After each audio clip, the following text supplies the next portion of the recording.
Hola, hoy vamos a meternos de lleno en una idea que, la verdad, es bastante potente, la de que nuestras familias nos dejan una especie de eco, un plan invisible que podría estar dirigiendo nuestra vida sin que ni siquiera nos demos cuenta. Seguro que a más de uno le suena. Esa sensación de tropezar siempre con la misma piedra.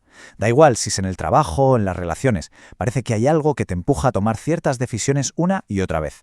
Bueno, pues resulta que a lo mejor no es solo mala suerte o una simple coincidencia. Vamos a ver primero cuál es el concepto que hay detrás de todo esto, la idea central que intenta explicar este fenómeno.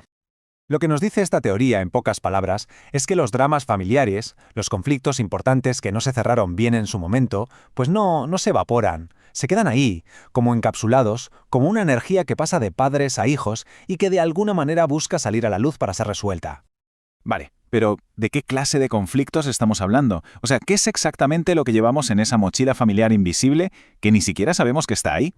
Pues hablamos de cosas bastante fuertes, la verdad. Todo aquello que en su día generó muchísima vergüenza, culpa o un dolor inmenso, y que por la mentalidad de la época o por lo que fuera, se convirtió en un secreto, en un tema del que no se habla. Vamos, que si era tabú, es casi seguro que ese conflicto se quedó sin resolver.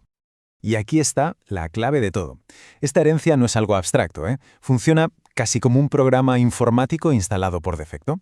Un programa que, sin que nos demos cuenta, nos hace evitar ciertas cosas, o intentar compensar otras, o nos pone a la defensiva ante un peligro que en realidad ni siquiera es nuestro. Y claro, influye en todo. Entonces, la gran pregunta es, si toda esta información está oculta, ¿cómo narices la sacamos a la luz? Pues la propuesta es muy clara. Hay que ponerse el sombrero de detective y empezar a investigar nuestra propia historia familiar.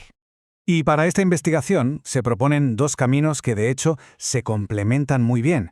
Por un lado tenemos el método analítico, que es como hacer de historiador, buscar datos, fechas, hechos, puro trabajo de archivo. Y por otro, el método intuitivo, que es más bien un escucha a tu cuerpo, a tus sensaciones, a esas corazonadas que a veces tenemos. Venga, vamos a meternos de lleno en el método analítico, que es el más tangible. ¿Qué pistas concretas podemos empezar a buscar en nuestro árbol genealógico? Ojo con los nombres, porque son como etiquetas cargadas de información. Si alguien se llama igual que un antepasado, puede que esté conectado inconscientemente a su historia. Los nombres compuestos como María Teresa o los fusionados como Maite a menudo apuntan a que se está intentando reparar una separación en la familia. Incluso los apellidos nos dan pistas sobre antiguas profesiones o historias de abandono. Y esto es alucinante. Las fechas. La idea es que las fechas importantes de la familia crean una especie de reloj biológico inconsciente. La regla es simple. Si la fecha de un cumpleaños, por ejemplo, está a una semana de distancia, antes o después, de la fecha de fallecimiento de un bisabuelo, ahí hay una conexión. Y da igual el año, ¿eh? Solo importa la cercanía del día y el mes.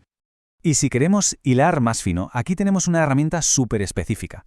Imagina que alguien nació en febrero, pues sumamos 3 meses y tenemos mayo, que sería su punto de concepción. Sumamos otros 3 y llegamos a agosto, su punto de vida. Y 3 más nos llevan a noviembre, el punto yacente, que suele estar ligado a duelos no resueltos. Esas 4 fechas son como imanes de afinidad con otros familiares. Otra herencia que es fascinante es la que tiene que ver con la profesión. A veces no se repite el trabajo exacto, sino el tema de fondo. Fijaos en este ejemplo. El bisabuelo hacía ladrillos, el abuelo era albañil, el padre transportaba los materiales y el descendiente es arquitecto. ¿Lo veis? Todos, a su manera, están unidos por el mismo hilo, la construcción. Muy bien, imaginemos que hemos investigado y hemos encontrado algunas de estas conexiones. La pregunta del millón es, ¿y ahora qué? ¿Cómo se rompe el patrón? Bueno, pues vamos a ver la propuesta para, como se suele decir, soltar esas cargas. La herramienta principal es un acto simbólico muy potente: escribir una carta. Y ojo, no es una carta para enviarla a ninguna parte. Es un ejercicio personal, para uno mismo. Es una manera de poner en orden las ideas, de reconocer ese patrón, de sacar la rabia o la tristeza que pueda haber, de agradecer lo aprendido y, lo más importante, de declarar con todas las letras que se elige liberarse de esa carga. Esta es la frase de cierre que se sugiere. Es una declaración súper poderosa, ¿verdad? Marca un antes y un después. Es como si, simbólicamente, liberaras a tu antepasado de su conflicto y al mismo tiempo te liberaras a ti de tener que repetirlo. Y para darle aún más fuerza a la carta, se propone este pequeño ritual. Algo sencillo, encender una vela blanca y leer la carta en voz alta durante 12 días seguidos. Porque, seamos sinceros, estas liberaciones no siempre son un clic y ya está. A veces necesitan su tiempo. Y quemar la carta al final es el acto que lo sella todo, el que dice, esto se ha terminado. Al final, todo esto es una invitación a mirar nuestra historia familiar de otra forma, no como un montón de nombres y fechas, sino como una novela viva de la que somos protagonistas. Y la pregunta que queda flotando es, ¿qué ecos resuenan en la propia vida? Y sobre todo, ¿qué nuevo capítulo está listo o lista para empezar a escribir?